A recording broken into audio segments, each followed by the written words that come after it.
கருணாநிதி பிற்படுத்தப்பட்டவர்களுக்கான ஒரு ஆணையம் அமைக்க சொன்னார். அதுல ஒரு சின்ன ஒரு அப்சாக்ட், ஒரு சின்ன ஒரு செய்தி இருந்தது.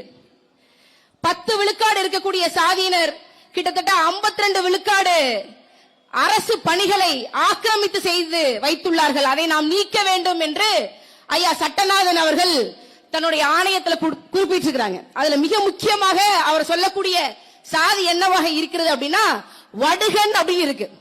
இந்த வடுகன் என்ற சாதியினர் 1925ஆம் ஆண்டு பிற்படுத்தப்பட்ட வகுப்புல சேர்க்கப்படுறாங்க.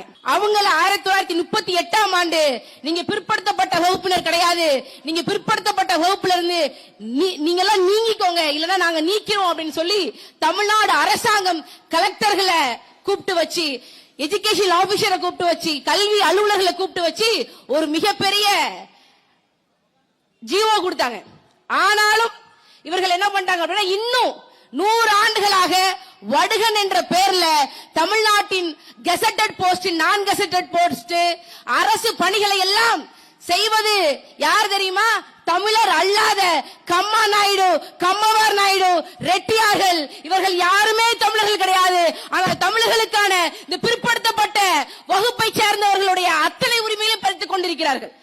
அன்பார்ந்த தாய் தமிழ் சொந்தங்களே, சமூக நீதி சமூக நீதி என்று பேசக்கூடிய திராவிடம் பேசக்கூடிய நபர்கள் இத பத்தி ஏதாவது பேசுவாங்களா? சாதிவாரி கணக்கெடுப்பு அப்புறம் முதல்ல பிற்படுத்தப்பட்ட வகுப்புல இருக்கக்கூடிய இந்த அரிச்சல, இந்த தேவையற்றத இவங்க சரி செய்வாங்களா? சரி செய்ய மாட்டாங்க. சட்டநாத கமிஷன் சொல்றாரு, அனதர் லைட் ஆஃப் எவிடன்ஸ் சொல்றாரு. என்ன சொல்றாரு?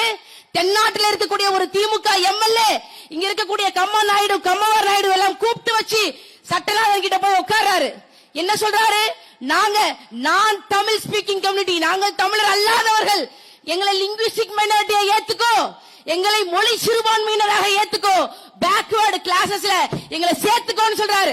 அவர் யாரு தெரியுமா? அந்த எம்எல்ஏ யாரு தெரியுமா? 1967ஆம் ஆண்டு ஐயா பெருந்தலைவர் காமராஜரை தோற்கடித்த திமுக எம்எல்ஏ சீனிவாசன். காமராஜரை தோற்கடித்த எம்எல்ஏ தமிழர் அல்லாதவர்களுக்கு பேசுகிறார் என்றால் யோசிச்சு பாருங்க.